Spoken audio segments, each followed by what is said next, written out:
છીક ટપાક ડમડમ. May I come in sir?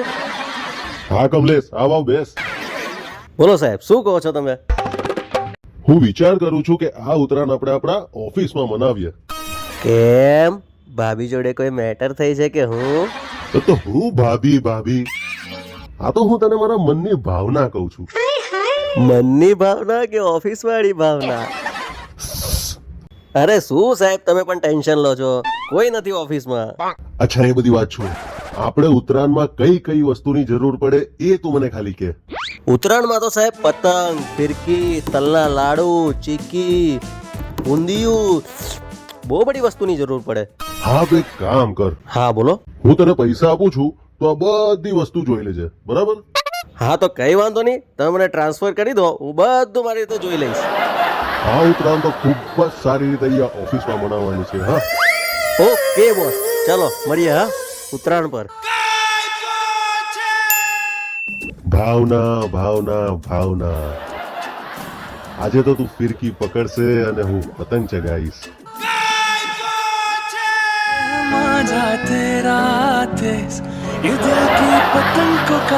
અરે સાહેબ, તમારું કપાઈ જશે. આ તું શું બોલે છે? મારું કપાઈ જશે એટલે? અને તું કમલેશ જેવો અવાજ કેમ કાઢે છે? અરે તમારું પત્તું કપાઈ જશે. ઉઠો સાહેબ, કોઈ સાંભળી લે ને તો પતંગની જગ્યા પર તમારું પત્તું કપાઈ જશે. છોડ એ બધી વાત. મેં તને કામ સોંપેલું હતું તે બધું થઈ ગયું? હા સાહેબ, બસ તમે કીધું એ જ પ્રમાણે હું સૌથી પહેલા ગયો પતંગની દુકાને. હા હા, શું જોરદાર પતંગો હતા. એની બાજુમાં જ ફિરકીવાલાની દુકાન હતી. હું જોરદાર માંજો ઘસાતો હતો સાહેબ. આપણે તો સાકડાત માંજો ફાવે.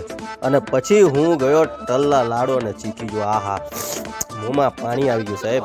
હા તો ક્યાં છે પતંગ, ફિરકી, તલના લાડુ, ચીકી, ઊંધિયું? એ તો દુકાને છે. દુકાને છે તો લાવ્યો કેમ નહીં?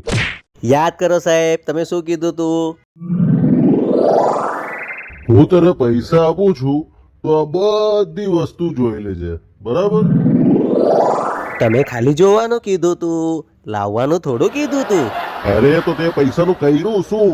એ તો મેં વાપરી નાખ્યા. હવે એટલી બુદ્ધિ તો છે મારામાં કે પૈસા આપ્યા હોય તો વાપરવા માટે જ આપ્યા હોય ને. હે ભગવાન, આવી મોટી મોટી નોટો તે મારી માટે જ રાખી હતી. નીકળ હવે અહીંયાથી, જા.